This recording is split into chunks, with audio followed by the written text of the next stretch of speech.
This is Shea Gilgeous-Alexander, and I'm down to dunk. This is Jay Will, and I'm down to dunk. They had. Here we go. I'm Isaiah Hartenstein, and I'm down to dunk. I hope savior of basketball has won. Well, the Dortcher Chamber has been going pretty well. I'm Aaron Wiggins, and I'm down to dunk. I'm Chet Holmgren, and I'm down to dunk. I'm Mark Daigneault, and I'm down to dunk. He just does a big smile and I feel blessed by God to be here with Down to Dunk, be here with you. I'm Alex Caruso, and I'm down to dunk. I'm AJ Mitchell, and I'm down to dunk. This is Isaiah Joe, and I'm down to dunk. Oh, jeez. Are you going to sing it good enough for me to guess it, or? Panhandle. Jeez. I'm tweaking. Name 2 famous Oklahomans. Myself and Jalen Williams. Is that a crazy answer? All my friends call me Bob. Where's Rachel? Unique story. He lived a whole life. Plain. This is Cason Wallace, and I'm down to dunk. This is Lou Dort, and I'm down to Dort. True-blood Oklahoma. That's right. Pretty exciting, if you ask me. This is J-Dub, world champion J-Dub, and I'm down to dunk. And eat burgers. Welcome to Down to Dunk. I'm your host, Andrew Schlecht, part of the Athletic Podcast Network. With me tonight on a Friday night, just before midnight, it's my good friend Alex Speers. Alex, the Thunder just had maybe their biggest win of the season. They beat the Nuggets at home, 127-121 in overtime. A very exciting game that had just about anything and everything you could want in a basketball contest. Al, what's up, my man? What's up? Yeah, this was, what a treat. What a treat. that was a playoff game that we just got gifted at the end of February. And I know all the focus is going to be on Dort, at least nationally. Yeah. But, man, there were so many OKC players stepped up tonight in amazing ways. Yeah. Like Chet, 21 rebounds. Chet out-rebounded Jokic. Chet was awesome in this game.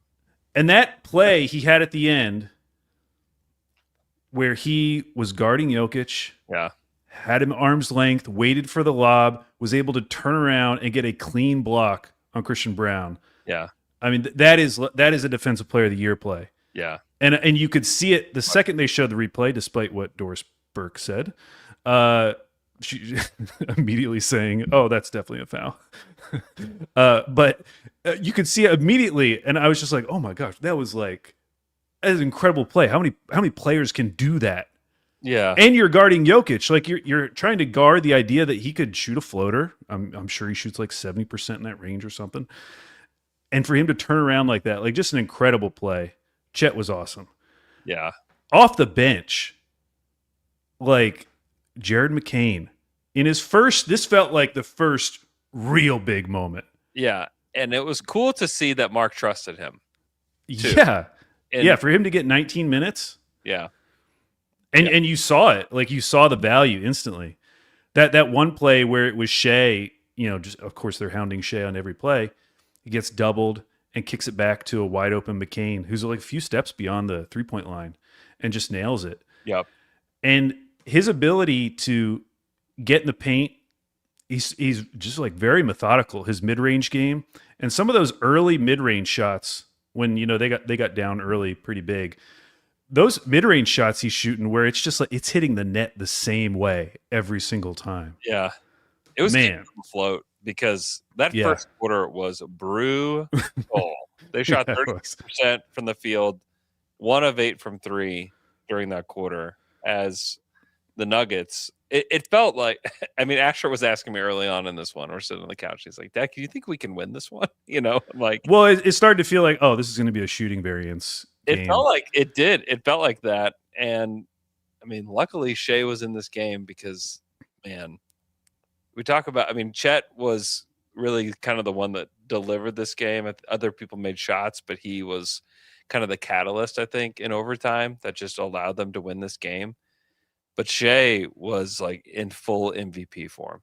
Yeah. He had 36 points on 29 shots, didn't make a 3, 12-13 from the free throw line. He had 9 assists in this one. His passing was on point. Defensively, he was there. He had 2 steals and 2 blocks, plus 16 in this one. He was he was amazing. He was amazing in this game, and they really needed him. And he did not play in overtime. A lot of people are asking the question, and I don't know that it was like truly clarified well enough on the broadcast that he was on a quote soft minutes limit tonight. Yeah, and he didn't play in overtime because of the minutes limit. So he's not hurt. He didn't re-injure anything. He just was not in because of that. And it was kind of cool to see. It was awesome. Them go back into like the mode without him, because Yeah. during the game it was like, oh my gosh, all these guys are not doing what they did whenever he was out. It's like, hey, I promise these guys can do it, you know. But to see like Isaiah Joe hit the big threes that he did, like he had a couple that were just in transition. He hit the corner. They got the ball to him like right on time, right in the right place, and he just fired away and made it.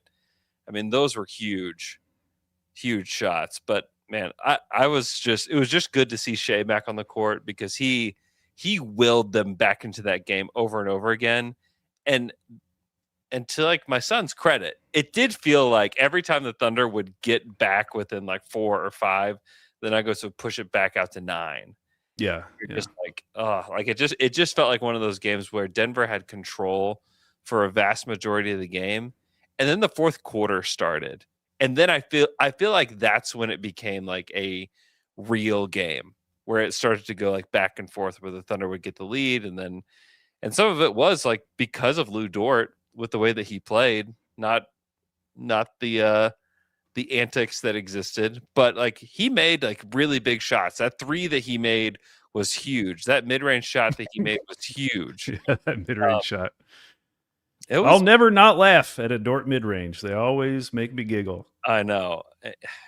He had some bad misses earlier in the game too, where even that 3 that he made just felt like, oh my gosh, Lou. Yeah. It goes in. But yeah, I mean, it was a awesome basketball game. The fact that it happened on the anniversary of the Steph Curry double bang shot, the 10-year anniversary of that, is kind of wild. And I'm sitting there thinking, oh my gosh, is Jokic just NBA poetry? Is Jokic going to hit some kind of game winner here in overtime? To like there were so many opportunities for. I mean, he missed 3 threes in overtime. And then Cam Johnson. I mean, that could have been the other thing. If Cam Johnson had a chance at the end of regulation, he had a chance in overtime. Like, those were good looks. It was a great look. MPJ would have made it. I know that. He would have definitely made it. Sorry, Nuggets fans. MPJ would have made it. He would have made that one. Yeah, this was a wild game, and a game where, listen, that the Thunder got Titanium right for the first time in a long time. Yeah, when did they play it? What was the specific time? It was after the Dort midi. Oh, yeah. Which was like the moment where the Thunder actually took the game back. It was the first time that they had led, since I think like very, very early in the first game. And so it was a great Titanium moment. I would have gone for, I mean, this is a game where, man, you could go for 2 Titanium moments if you'd like. For sure. I think you could. I think you could. But it's good to see Titanium back online in a way that it should be. And 2 other guys I want to mention. One, this was like a full playoff Caruso game. Yeah. I mean, that sequence he had, I can't even remember if it was in overtime or at the end of the fourth quarter. I think it was in overtime, when he got the steal on one end and took it all the way coast to coast. But he waited long enough for Chet to kind of bother Jokic under the basket and made a move like he was going to pass it to the corner, and then just snaked back around Jokic and got the layup. That was a beautiful sequence. And that was just like classic Alex Caruso. Yeah. AC was so good. He was awesome. And then they needed every bit of what he provided. J. Will, dude. J. Will was huge in this game. Yeah, he was. Still sometimes annoys me that he tries to take a charge in every single play, because it does look bad when they don't call anything and the guy just gets a wide open shot. But he was huge, and I think he ended up being the team leader in plus minus. He was a plus 17 in the game, which is pretty awesome. And he was the our best fighter. He was the guy that came to fight Jokic.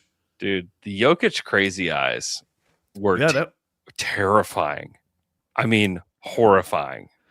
Well, I mean, I said this after the last game, but the Thunder have really perfected the art of annoying Jokic. Yeah, so true. And I mean, the fact that you can go back through that playoff series and how many games he shot under 50% for a guy that is just like automatic, and for him to tonight have 23 points on 25 shots. Now, obviously, he had a huge line, 23, 17, 14. Yeah. And his passing was great.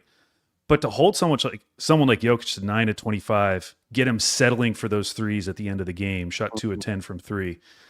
They have really perfected that. He hates this team, clearly.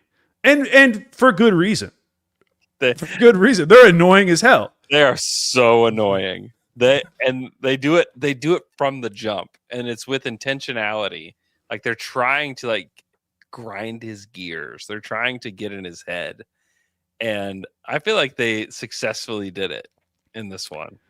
They did. And that is why we can now broach the Dort subject. I'm like, I didn't really care that it was a flagrant 2. Now, part of that is that I just like this team. I think the depth is there. Like, I wasn't worried that, like, oh, Dort. You're like, you know what? You're actually doing us a favor here. Is that what you're trying to say? Like, okay, we remove him here. This is going to avoid Dort taking a mid-range shot in overtime, which would have happened. He would have been on the court. But also, like, if Dort stays in that game, I don't know if I can't guarantee there wouldn't have been a brawl. Yeah, like, true. Like, Jokic looked absolutely crazy. Yeah, he was ready to. And Dort is such a good gaslighter because, like, that was not a basketball play. Like, no, come on. It was listen, it deserved a flagrant 1. The fact that he went out of his way to kind of hip check him. And really, I didn't see the foot at first. Yeah. Like, to me, it's the foot. Some people are like, oh, it's the hip check. I really think it's like the little kick out of the foot there at the end. Yeah, because I think the hip check is just like being annoying. Yeah. I mean, that isn't a basketball play either, but we've seen guys do that all the time where you're just like getting in front of someone who's running. Totally. And in Jokic, I mean, it was a combination. Jokic flops. Yeah, because if Jokic just gets hip checked, he probably just tries to flop and get the call anyways. Yeah. But because Dort sticks out his foot too, he does legitimately trip, and then it just looks really bad.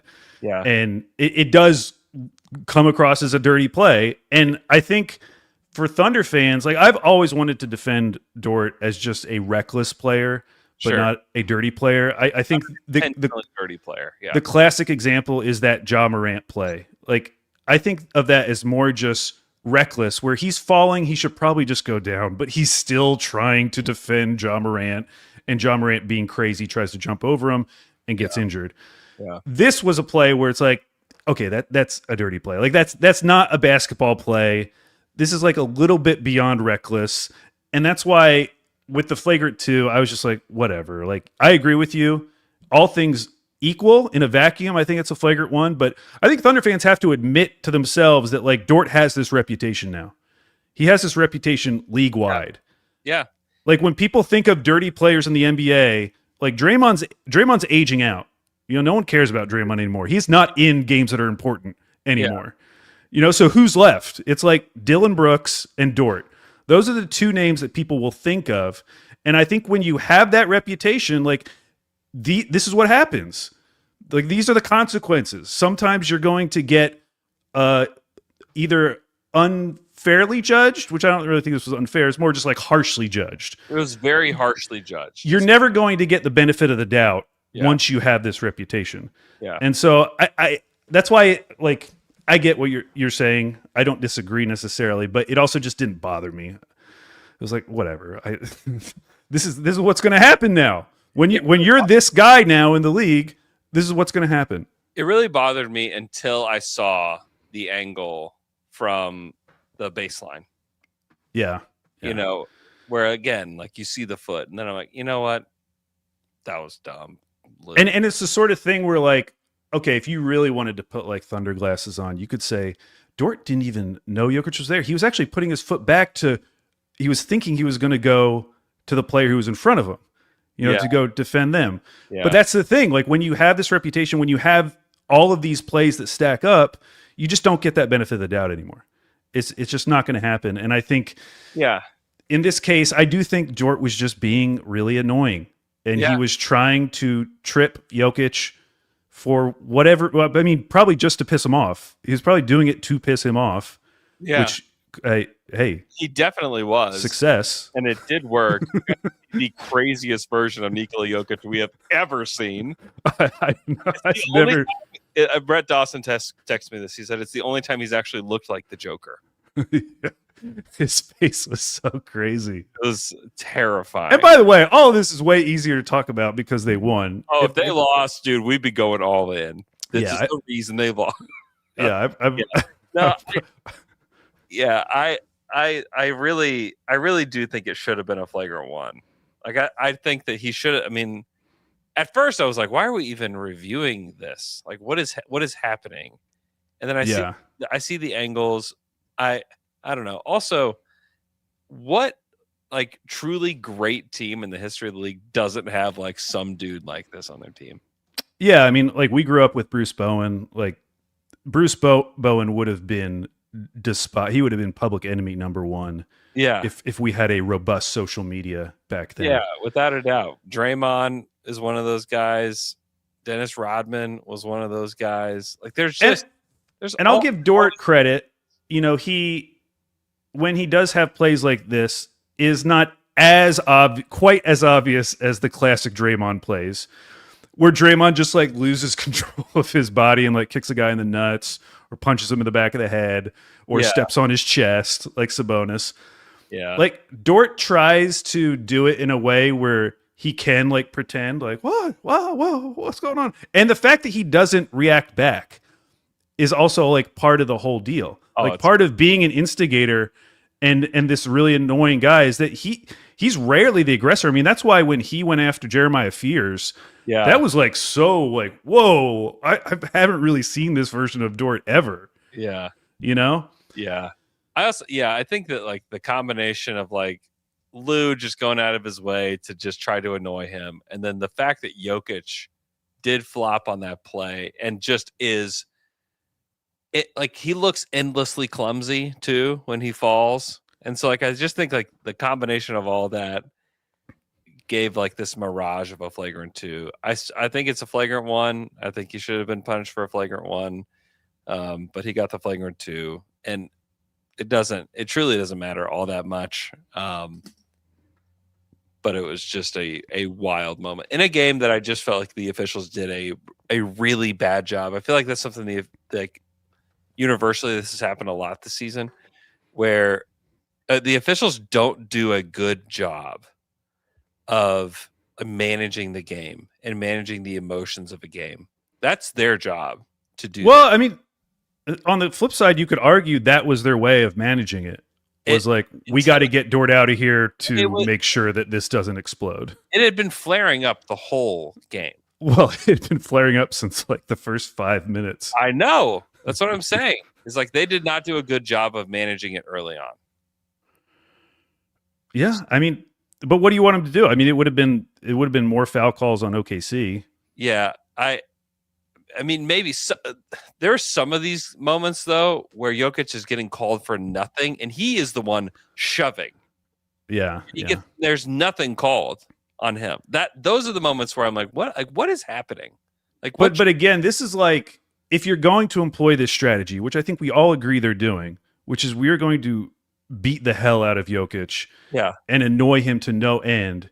You kind of have to accept that he is you're going to bring him down to your level. You know, you kind of have to accept that this is what the game is going to look like.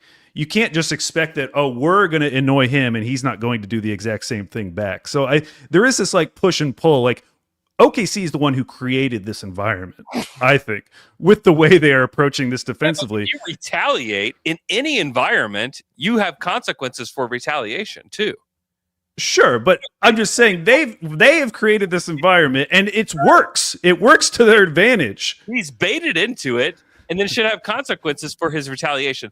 That is my stance. I just think that if the game was called the way you want to, there would just be foul calls like constantly on OKC and Denver, which I don't think any of us want. I thought that it was awesome. I enjoy this. This is great. It was a fun game. It was a really, really fun game. I mean, for a player who's talked about the way Jokic has talked about, and he has this, beautiful game, and oh my gosh, he's operating at a 300 IQ level when he steps on the court. To see him look like this, come on, like that's funny. To see him act like this during a game, to bring him down to your disgusting level, that's beautiful. It is Who else can do this to him? It's a great tactic. I've not. I mean, have you seen him look like that? No. OKC is like they're brilliant at this. It's great. I think it's really funny, and I think it clearly works. They did it that entire. I mean, obviously, everyone remembers Game 7 with Caruso guarding him, but like they've been doing this for a while now, and they've clearly gotten under his skin. And who knows if this does continue? Like I do think eventually there will be punches thrown in a Nuggets Thunder series. He did swing at Jay Will. Yeah, at first I thought Jay Will swung at him, but he was really just trying to get his Jokic's hand off of his hair. Yeah, which was messed up. It was messed up. Really messed up. I just like the idea that we as Thunder fans are like, yo, Jokic, this is really messed up what you're doing. Meanwhile, I was just like beating the hell out of him the whole game. You get punished for retaliation in life. In life, you get punished for retaliation too. That is a part of life. It's just great. I just love. So I love Thunder Nuggets games way more than like Thunder Wolves games. I hate Thunder Wolves games. the Wolves always like. I despise them. To you, I don't like them. I don't like watching those games. There's the vibes off with that matchup. I'm just not into it right now. This is like the perfect NBA rivalry in my opinion. Yeah, this is perfect. It is a good one, and adding this to it is pretty awesome because it was good too because there wasn't like a ton of guys missing from this one, and I felt like the guys that were missing are of like somewhat equal importance. Yeah, J-Dub and Aaron Gordon. Yeah. J-Dub and Aaron Gordon are, I don't know. I mean, I think Dub is still probably the second, but he's more of the Jamal Murray. But still, like, you need both. And for them to be both missing, I think was certainly fair. And then, it felt way more real than, just as an example, the Cavs Pistons game that I watched before this, where like by overtime, it's like Craig Porter Jr. Like Cade fouled out. There's like no Harden, no Mitchell. It did feel like a playoff game, but then you look at who's on the court. It's like, what is this game? Yeah. You could say that for overtime too, with no Shea out there. True. Yeah. But I don't know. Dude, that them winning in overtime without Shea, I mean, that was just like the cherry on top of that game. It really did have everything. It was. It's like kind of like, oh, okay, well, in your face, Nuggets. We can take it to you with literally like 1, 2. I mean, the guys that played in overtime: Chet, Isaiah Joe, Kaysen, Jay Will, Caruso. I mean, that's pretty impressive. Yeah, for those guys to have like really closed it out there. Yeah, Chet had 4 points, 3 rebounds, 1 assist. That 1 assist to Isaiah Joe in the corner was just awesome. Isaiah Joe had 6 points, which again, like these are kind of moments where we are looking for Isaiah Joe to be, a guy that can contribute. And I mean, I think you can make the direct comparison to Cam Johnson. Like that's what those guys are there in those moments to do. Yeah. And Isaiah Joe came through and Cam Johnson didn't. Yeah. Kaysen Wallace had 6 points and 1 assist. Jay Will had 2 points, 1 rebound, and then AC had 2 points, an assist, and a rebound in overtime. So, yeah, and good on Mark. Like Mark pushed the right buttons there in overtime, and like knowing that they aren't going to go over a certain minutes limit, they probably like exhausted all the minutes they were going to use for Shea in regulation. We're like, yeah, we did not account for overtime, and here are the guys. And there are a lot of guys you could have chosen from. I guess just not Dort or Shea, but I like the lineup that he went with, and they really delivered. And again, Chet deserves a ton of praise for the way that he played in this game. It's like he and SGA, like they looked like a true duo in this one, where it's like these are like two like superstar players playing at superstar levels. Oh, when he had that, I can't even remember if it ended up being a block or a foul on Jamal Murray and fell weird. Yeah. And Doris is just immediately like, yo, he broke his hip. He broke his hip on a play like that. It's like, shut up. God, it's so annoying having Doris Burke back. Why is she pronouncing Mark's name like it's French? What is she? How does she say it? Oh, Marc Dagnon. Dagnon? Oh, Marc Dagnon. I actually muted the game in the fourth quarter. I was about to rip my TV off the wall. That sounds like something Luke would do. There are people that do that, and it's like Dagnon. But the problem I have with Doris doing it is that Doris talks to him before the games. Yeah. Whenever she's in town. Like they do these like meetings with the coaches and talks to him. Hello, Marc Dagnon. I was talking to Marc Dagnon. It's crazy. It's absolutely nuts. And she's back. Doris is back, and Thunder fans probably hate her just as much, even though Thunder won tonight. But I will say, I mean, coming out of that game, I'm still most scared of Denver. Absolutely. I mean, the defense they showed tonight compared to what they have looked like the rest of the season is exactly what we saw last year, where it's like this defense in the 20s, and you're like, okay, well, at least we'll be able to score. We just got to go toe to toe with Denver. And then they play OKC, and they just turn into a completely different defensive team, even without Aaron Gordon. Yeah. I mean, Christian Brown, he had some highlight defensive plays. That play on Shea. Dude, that block on Shea. I was sitting there thinking, like, that will be one of, like, the highlights if they win this one. Yeah, that got, like, a reaction out of me where I was like, damn. That was really impressive. That was really good. That was a really good defensive play.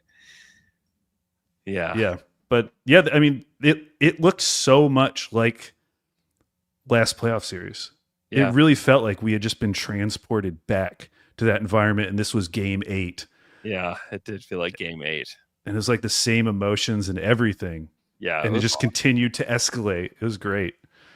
That was amazing. If you want to send us super chats, we will answer super chat questions at the end of the pod. We'll talk for a few more minutes, and then we'll answer super chat questions. So if you want to send us a super chat, we got you. Isaiah Hartenstein, I thought, played an incredible role. His stat line isn't crazy or anything. He had 9 points, 8 boards, 5 assists, 2 steals, 2 blocks. But I thought he was really good tonight too. Like he played his role. Early on, he was kind of like one of the only things they had going. Yeah. Like they're missing all these shots, but I thought that he was really good. Had 3 offensive rebounds in this one, where like offensive rebounds were very scarce for the Thunder. And I thought Hart was very good in his role tonight too. Okay, one thing that I will say about a potential playoff matchup. Still not scared of Jonas Valanciunas. Oh, going back to the Pelicans, like he cannot play in a Thunder Nuggets series. Dude, he played. Look at this. He played 8 minutes. He was a -21. Dude, he can't play. Even in their first game, he scored in the first game, and I still felt that same way. Yeah, it was like they're gonna destroy if you let him on the court. Yeah, it's very true. Especially we finally got to see the first SGA, Isaiah Joe, Jared McCain lineup. And I don't even know if it was like that amazing in the first game, but like that sort of a lineup is just going to, as a second unit, if you're going against Denver's bench, they're going to destroy them. Yeah, they will. Yeah, McCain was awesome. Another rough night for Aaron Wiggins. He played 8 minutes in this one. He was super active. He got to the rim on multiple occasions and just could not make anything at the rim. Like he had one sequence where he went left side, missed a lefty, and then got the ball back. He stole the ball, got the ball back, drove on Jokic, had a layup on the right-hand side and just missed it. I was like, oh, Wiggs, no. Just a rough night for Wiggs. And, Mark really didn't play him after that first stretch that he gave him, which I think was the right decision, and just kind of opted to give McCain more minutes and give Joe more minutes. But that's what happens when you have a team that's this deep. And that I think that's exciting because in the past you might have just had to play Aaron Wiggins, 20 minutes in that game, and maybe it's just not his night. And to have another option that you can go to, and it's like, oh, well, it looks like McCain's got the hot hand tonight. Well, we'll just roll with that. Yeah, I mean that's going to be this team's superpower if they're healthy going into the playoffs. Yeah, the amount of flexibility they have to just find whoever's night it is and play them. Yeah, and Wiggs will have his nights too. This definitely wasn't it, and he's just kind of in the midst of kind of a rough stretch, but he's had enough body of work to this point where that he's going to have good games, at some point, and Mark will kind of keep going to him. Another trend that is kind of mirrors the playoffs: 0 Kenrich Williams minutes. Which I don't love and I don't quite get, but I mean, tonight it's like, who would you have played him over?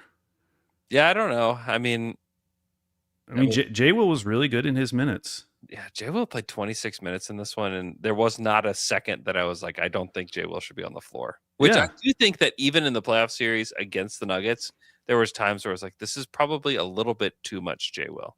Yeah, it's actually kind of shocking that he had. I just realized he played 26 minutes. That's a lot. That's a lot for Jay Will. That's a lot for a backup center. Yeah. This had playoff feel, down to even how the rotations were, and in the closing moments, it was like, okay, Mark definitely has the guys that he trusts on the court right now. It had that feel to it, which I hate even suggesting that a game has playoff feel to it, because I think that that's way overused. But this one did kind of feel like that. It did. I mean, you mentioned that Steph double bang game. I mean, part of the reason that game is remembered so fondly is because it did feel like a playoff preview in that game. And I would say we got even more than that in tonight's game. Yeah, when you had the little scuffle. So I just love that we have already reached this point with Jared McCain. We're Mark's, because I remember I was super. I mean, you can go back and listen to that emergency pod when the trade was. Yeah, I was super excited, but at the end of it, I did caution, it's also possible that we just don't see a lot this season, and this is more of a long-term play. Sure. And the fact that just a few weeks later, Mark is feeling comfortable enough with Jared McCain to play him 19 minutes in this huge rivalry at home, Shea's first game back, and he's still getting 19 minutes, and the way he delivered, I mean, Mark's confidence in him is just going to grow. Yeah. And now I'm like, oh, well, McCain is obviously going to be part of the playoff rotation. I don't know how much he's going to play night to night, but he might have games like this where he just starts off super hot and Mark just rides it. Mm-hmm. Yeah. It was very cool to see, because it was even off of his reputation. You're like, oh man, it's Jared McCain.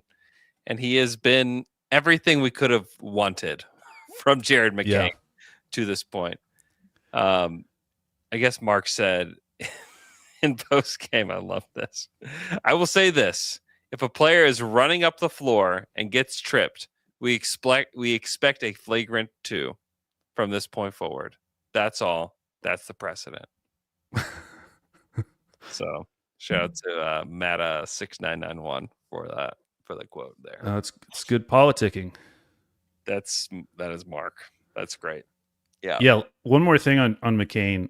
Obviously, it's been 8 games, so let's relax. But I did see a Sixers account point out that his per 36 numbers during these 8 games are basically what he did as a rookie when Sixers fans were thinking they had the next Steph Curry. Yep. He's even better than that. Now, this is per 36, of course. Yeah. But his rebounding is up. His shooting is crazy. I mean, he's shooting 44%, and that was before tonight. Yeah. 8 games, but like you couldn't ask for a better start to this experiment, to this trade than what we've seen from Jared McCain. And tonight was really like the culmination of everything we saw in those non-Shea games leading up to it. And now seeing it, as you described, like a real playoff atmosphere with playoff rotations and seeing him already being able to come through and deliver. That is massive. Now he's on a rookie scale deal. Now we have the next Steph Curry. He's going to get a double bang one day. That would be so great. I was secretly hoping here at my house that Jared McCain was going to hit some kind of big 3, or they'd put him in there in overtime or something. It just feels like a little bit more when it's Jared making shots. It's just so fun when he comes into the game. It is a blast because it's just such a different. It's just such a different vibe compared to the other Thunder players. It is. Man, that play where Isaiah Joe stole the inbound pass, and then, or I guess maybe, I don't know if it was inbound or if they're taking it up court, because the broadcast was talking to maybe Isaiah Hartenstein at the time, and they had to go back and replay it.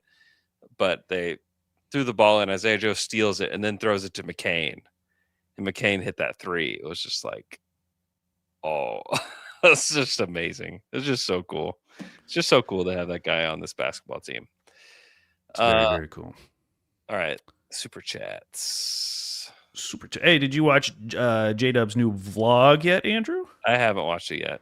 I haven't either. I just saw the one detail that he got up 200 threes for the first time since like last year. Yeah. Like in a workout.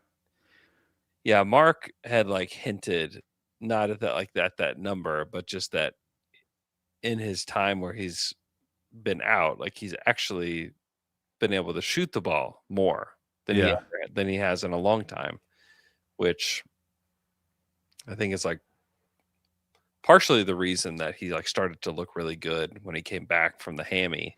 And so like hopefully he gets like fully healed, because like I think it could like unleash like the version of Dub that we saw last year before his wrist injury. But you need a little bit of time with him in the lineup, before the playoffs. So hopefully, it's not too much longer than another week. Yeah. For him. Okay. Nick Fossey 1336. I pay good money for an Al smart TV that mutes doors. I think it's AI. Nope, it's Al. It's talking about you. Got tired in the 4th. Because you muted your TV. You're a smart man. Yeah, I think it does say AI. Oh, maybe it is mute. I do watch most games on mute. I only turn it up for like big moments. Do you ever get confused with your name and AI? Because it looks the exact same. AI and Al. You and Dusty are really the only people who call me Al in my life. Oh, okay. So I don't. Okay, next super chat, Al. At critical_ideas. It was so relatable watching Shea covering his face during the case and free throws. He was just a fan like the rest of us in that moment. Yeah, it reminded me a little bit of when Kevin couldn't watch the Russell Westbrook free throws in that game 5 against the Clippers, where he just like sat and like, it's such an iconic photo. Shout out to whoever took that photo. I actually would like to figure out who took that photo, because it is an iconic photo of Kevin sitting cross-legged. It feels like it was in another life. It kind of was, honestly. It feels so long ago. But realistically, that was like, what, 12 years ago? Yeah. And it's just so, like, it's even almost feels crazy that, like, Kevin Durant played on the Thunder, Yeah, it does. Like, it's just, like, that guy? The tweet guy? Played on this team? The doodle jump guy? Doodle jump. Doodle jump definitely played on the Thunder. I believe that more than anything. What was his name? Oh, Velvet Hoop. Yeah. Jonathan Allison -J3X. If you could pick any player to be called by their nickname by a ref in real time, who would it be? Stroking Joe? Stroking Joe. I feel like the ref would get fired. Like no one would know who he's talking about. Well, it's funny because the official went to the mic and he said Joker. He said SGA and the Joker. Yeah, it's weird. They need more training, is what I've learned. It's like some guys are really good on the mic. Some guys are horrific on the mics. Yeah. Saying SGA and the Joker is just like, it just feels unprofessional. Yeah, it is a little strange. It's like he's trying to get on the front page of NBA Reddit, which is lame.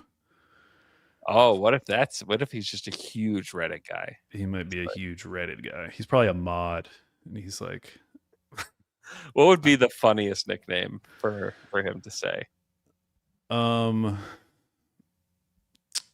a preview of Slam Jam tomorrow. Billy Willie. Billy Willie has been ejected. Billy Willie. I did find some goofy ones last night, but I forget what player they were. Or when I was doing Mavs trivia, they had some strange ones. The accountant has been ejected. Yeah, if it was like really well, what was Drummond's one? Drummond has a great one. Penguin? What's it? It's Big. Wait, okay, Big Penguin. Who's dancing bear? Who's that? Is that Draymond? No. That is the guy, the failed Knick player that is now on the board. No, he is. I'm on Draymond's. He is the dancing bear. Draymond is the dancing bear? Yeah. Wow. Who did you think the dancing bear was? I thought it was Gershon. He is dancing bear too. Really? Yes. There's 2 dancing bears? Yabu, dancing bear, and Le Bear. Le Bear. Le Bear. I was talking to Le Bear and Marc Degnan. So dumb. So dumb. Wow, why are there 2 dancing bears? Well, I mean, although Draymond's does have the at the beginning, so they are slightly different names, but true. I think they got to fight over that. I don't think you can share an obscure nickname like Dancing Bear. Yeah. They would fight. That would be actually a good fight. Yeah. Yabu will fight. Oh yeah. Let's see. Good for Dort. Take Joker Wemby's knee to second ring. I don't know, Ken Patterson. You're wasting your money, buddy. Anyways. Yeah. I mean, that's always the fear, because if Dort, I mean, obviously the jaw did get hurt, but if he has a play like this and a star player does get hurt, like it's over. You're not going to be able to defend it. And that's why being a reckless player, or in some cases dirty, is just a really dangerous game to play. Because eventually you'll go too far. You'll step over the line and you'll actually injure someone. And then there's just no one's going to defend you at that point. Yeah. And like that would be awful.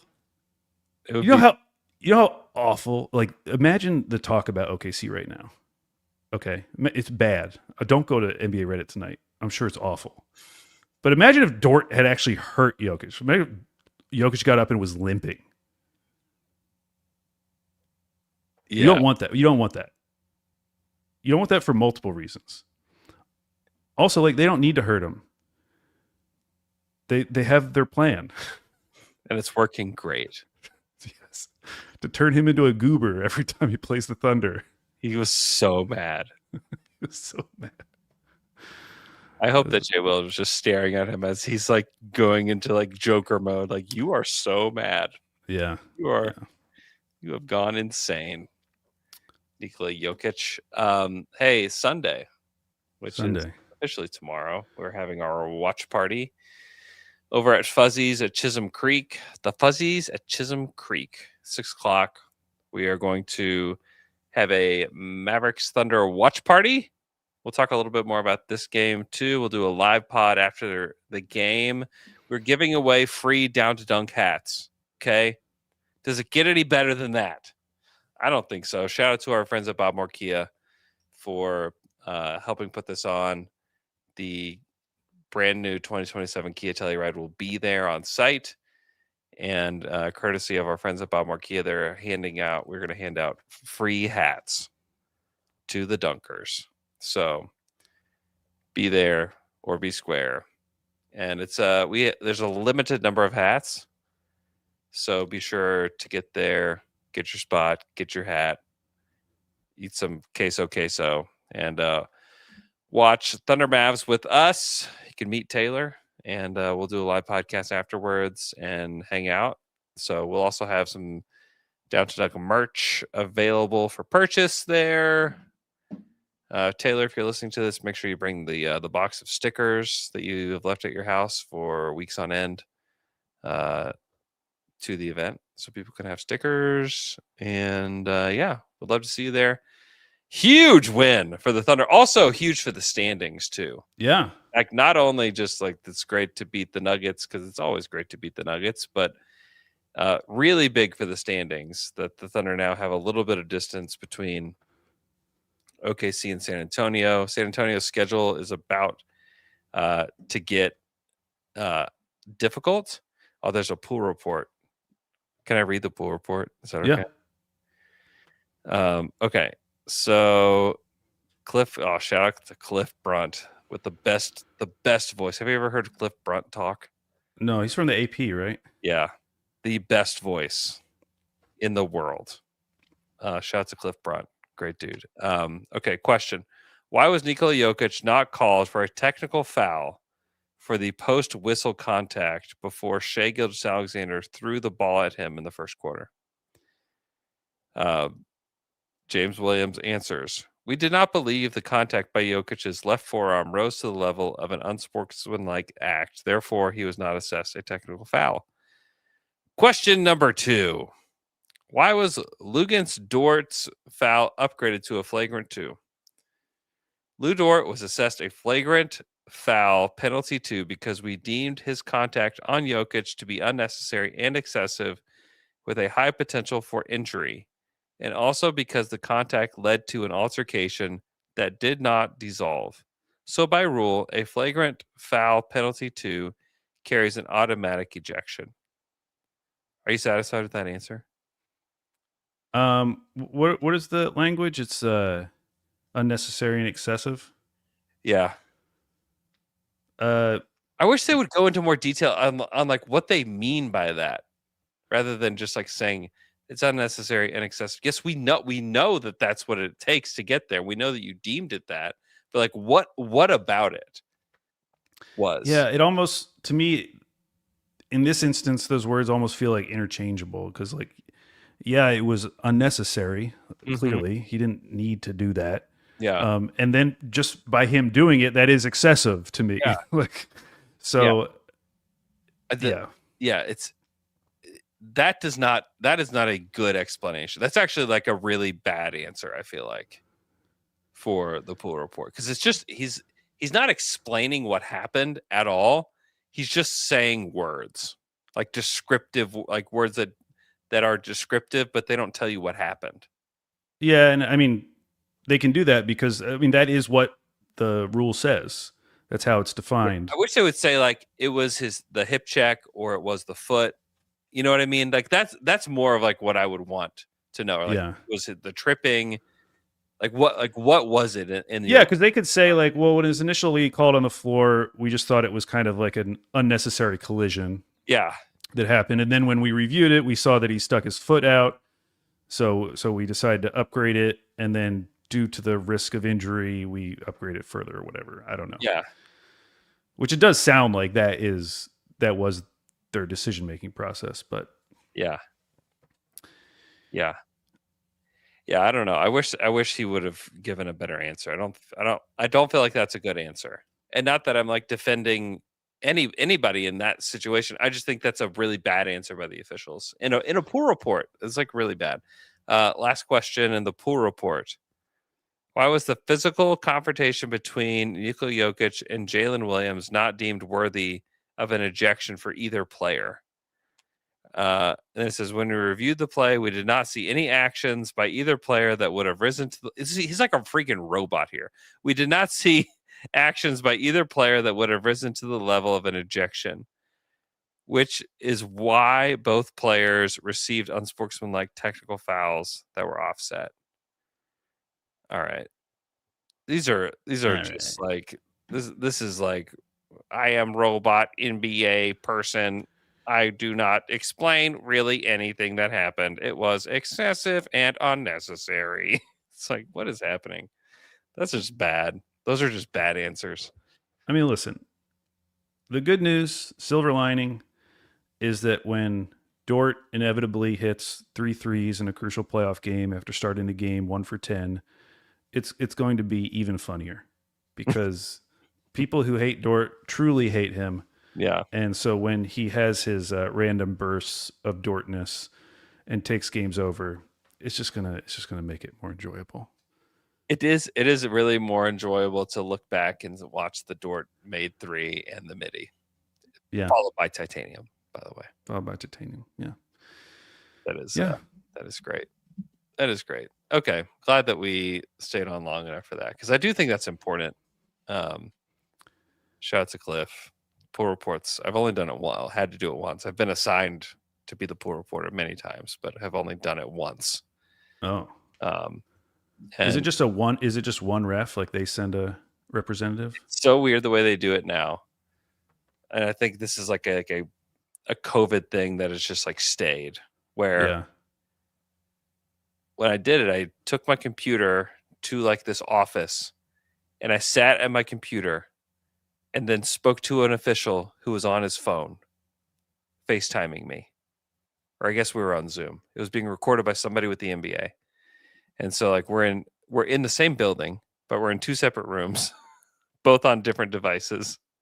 And me asking him the pool report questions and then the official answering the questions, and it's all being recorded, and then like somebody with the league types it all up and sends it to everybody. But yeah, it's kind of goofy. But I get why, because you'd want to have it recorded and whatnot, but it just seems silly. But anyways. All right. Join us Sunday. We'd love to see you guys Sunday night. What a game. Hope you guys enjoy the rest Trap game coming up. Sunday night. Trap game. Against the Mavs. Yeah. Against Najee Marshall. Yeah, he's going to have 40 in 48 minutes on 40 shots. He actually might. Yeah, he'll take the thing about Najee, he'll take 40 shots. Someone's got to score those points. All right. Thanks so much to everybody for tuning in. Got a ton of people here in the chat, ton of people watching live. We appreciate you guys, and we'll talk to you guys again Sunday night at Fuzzy's at Chisholm Creek. Until to die, until to die.